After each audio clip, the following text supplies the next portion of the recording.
Hello chess fans and welcome to Chess5, and today we are going to see the best game of Magnus Carlsen's chess career. As we know that Magnus Carlsen is the world chess champion currently, so watching his best game of his chess career until today is our just pleasure. So this game is between Magnus Carlsen and Levon Aronian, and the game is going to be very interesting. So till then, stay tuned and keep watching Chess Fights.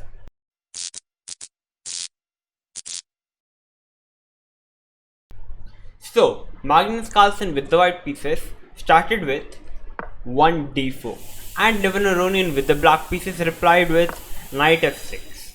Magnus continued with c4. His opponent replied with e6. We have knight f3, and now we have d5. So we have the queen's gambit declined variation on the board. We have knight c3, bishop to b4, and now we have c into d5 by Magnus Carlsen. Black captured with the e pawn, and this is the beauty of chess and Magnus Carlsen's best game. This game is going to be so much positional that you need to find all the positional best moves, and the way Magnus Carlsen played this position and the game is very impressive.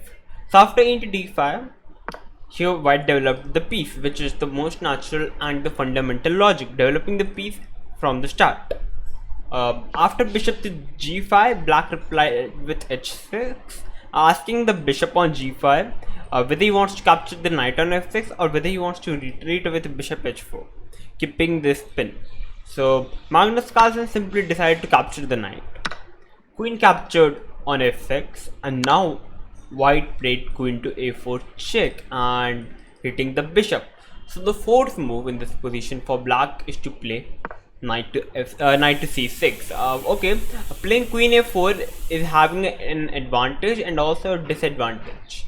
The advantage of this move here is, here black is forced to put the knight on c6, and usually what black wants to put the pawn on c6 so that the pawn structure would be very nice. But as black is forced to put the knight on c6, we can see now the pawn structure is little bit ugly, and black wants to play c6 at any cost. So in the future, black just moves the knight from the c6 square and black plays c6. But in the exchange, what black received in this position here is here white just moved the queen too early, but and black just developed his pieces, which is the most fundamental logic, and this is what black gains in exchange. Black gains development. So after knight c6, we have e3 by Magnus, having a very nice pawn chain and also getting ready to develop the bishop to perhaps on d3 or perhaps on b5. We have castle by black, bishop to e2, bishop to e6, castle by Magnus, and now we have a6 by black. So perhaps black wants to play b5 now, hitting the queen. So white simply came up with the rook by playing rook f to c1, because there is not much to do on the king side. So on the king side, so it's better to start having some counterplay on the queen side by pushing the pawn to a3 followed by b4, queen b3, knight f4, knight c5. This is the idea. So after rook c1, we have bishop to d6 by Levon Aronian, and on the other side, Levon Aronian wants to attack on the king side, as it's both the bishops are just aiming on the king side, so it's better to attack the king. So after bishop d6, we have queen to d1 by Magnus. So yeah, because the queen on a4 was not doing much, so it's better to retreat the queen.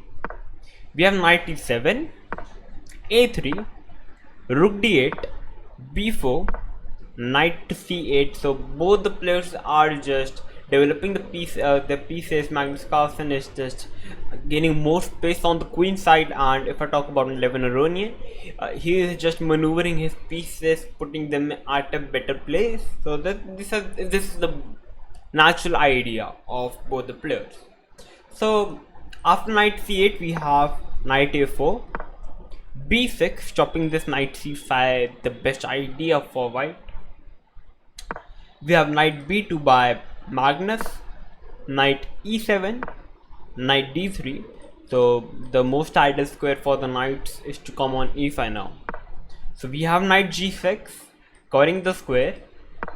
We have a4 by Magnus now, a5, and now we have b5. Just completely blocking the position, and now the only single weakness on the complete board is the c7 pawn.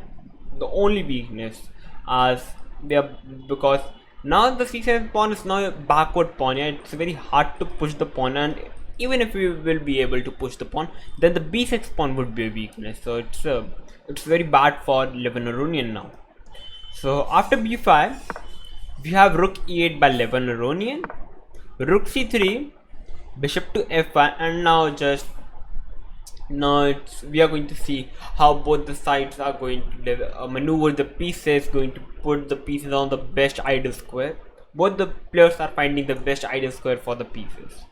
So after bishop f5, we have rook c1, rook d8, knight d2, rook to d7, g3, knight f8, bishop to g4, trading the bishops, because the f5 bishop is comparatively much stronger than the bishop on e2, which is doing nothing.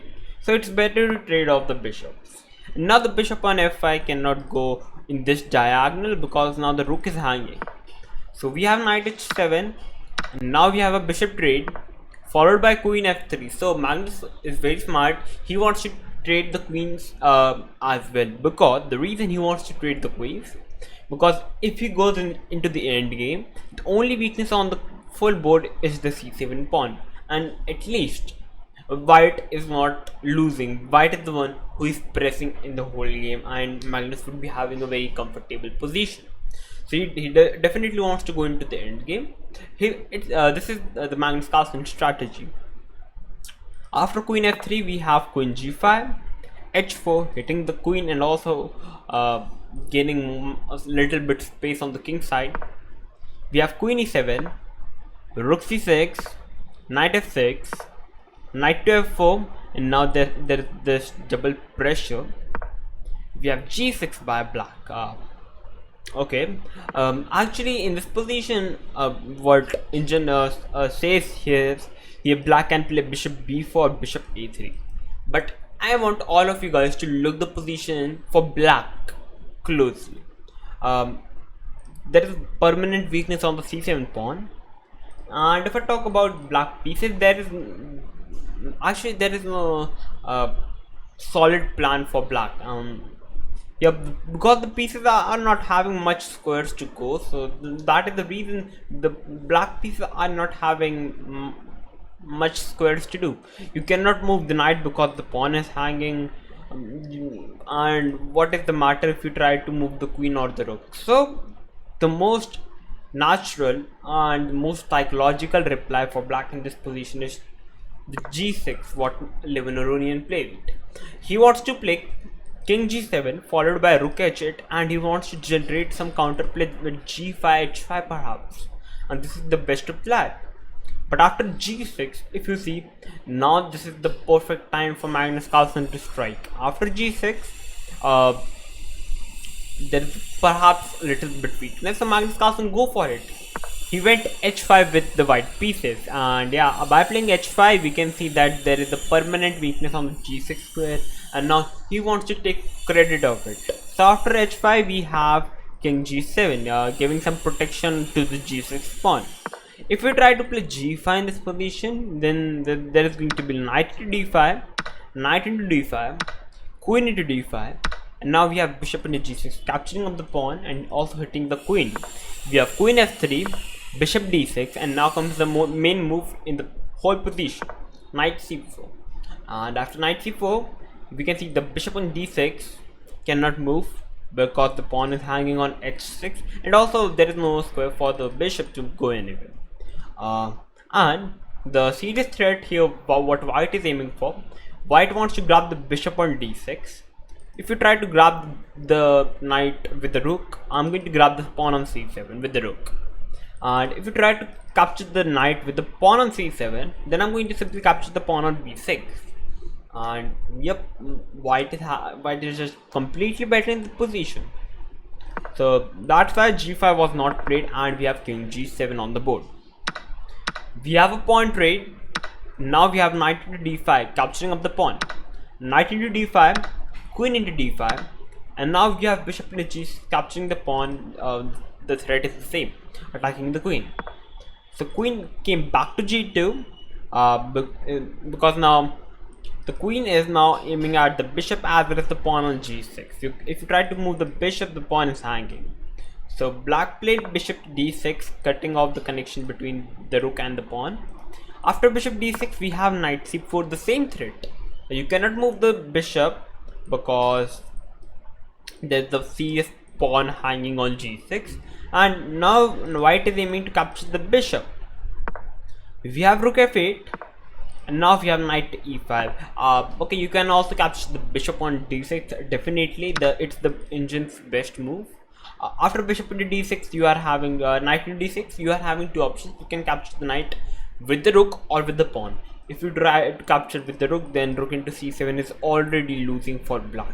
So if you try to capture the knight with the pawn on c7, now white is going to play rook into b6, and if black tries to even play rook f5, and the serious threat is rook g5, hitting the queen as well as the king. Now coming a very nasty move, or a very wow move in the position, which is rook to c5. Wow, you cannot capture the rook with the pawn because queen into g6 with a check, and I'm going to capture the rook on the next move. So if you try to capture the rook with the rook, and then after d into c5, you cannot capture because the g6 pawn is hanging, and it's already winning for white. Because if you do not do anything, I'm going to simply push the pawn, and I'm having the pawn majority, and it's completely winning. So seeing this fact, this is the reason white is winning. So capturing the bishop would also have led to the same position, but Magnus Carlsen plays knight to e5. This is also completely fine move, completely winning move. Idea is simple. The knight is hitting the rook on d7, and now the queen and the knight is hitting the pawn on g6. So there was not much options for black to do. He have to capture the knight. So we have capture, and now this is what Magnus Carlsen wanted. Now the g6 pawn is all alone. So Magnus Carlsen gone for it. Queen into g6 check, king h8, queen into h6 check, king g8, and now finally Magnus Carlsen captured the bishop. We have queen into e5, rook to g6 check, king is forced to go on f7, rook c4. Now coming up with the final piece into the game, and the serious threat is rook c4, rook f4, and Magnus Carlsen, Lebanonian with the black pieces cannot even stop it. So he played queen a1 check, king g2, rook h8, defending the rook with the queen. So and the rook is attacking the queen. If you try to move the queen, then there is a serious threat of queen h1. Wow. We have rook f4 check, king e8, rook to e6 check, rook e7, rook into e7 check, king into e7, and after rook e4 check, Lebanonian with the black pieces resigned the game, and Magnus Carlsen with the white pieces after the move number 47, rook e4 check, won the game. So this was the brilliant game of Magnus Carlsen.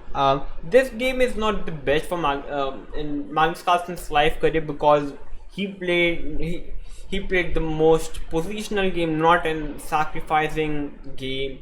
The real beauty of this game was the way he played, the way he managed to play the position, and if you will see that when he is in the crucial points, then he likes to play the London system with the white pieces.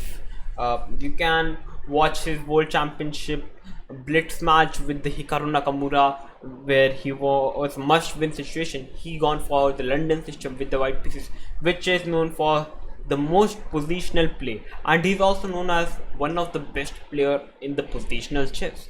So this is why I think this is the best game of Magnus Carlsen's chess career, And the reason after rook e4 11 Aronian resigned the game, here black is having three options. It doesn't matter if you try to play king d7, then white is going to play queen e6 check, king d8 is forced, and after rook d4 check, black is having no space. You have to capture the rook, and after into d4, white is winning. And even if you try to play king d8, then I can play rook d4 check, and if you try to play king f8, then I can play queen into h8 check, because now there is no connection, so it's winning. And the last way, if you try to play king f7, then I can play queen e6 check. Black is having two options. If you try to play king f8, rook f4 check, king g7, followed by rook f7 check, king g8, and queen e8 checkmate. And even if you try to play king g7 here, then I can play rook g4 check, king f8, rook f4 check, king g7, rook f7 check, king g8, queen e8, and it's a game over for black. So this is the whole lines. Magnus Carlsen played a very phenomenal game, and 11 Aronian also played very well with the black pieces, but this time Magnus Carlsen took the game. So if you all like the game, then please like to my video. If you are new to my channel, then please subscribe to my channel. I'm going to come up with these new videos for you, because there are so many games happening over everywhere, so it's a pleasure to see and learn from the games. So till then, stay tuned and keep watching Chess Files.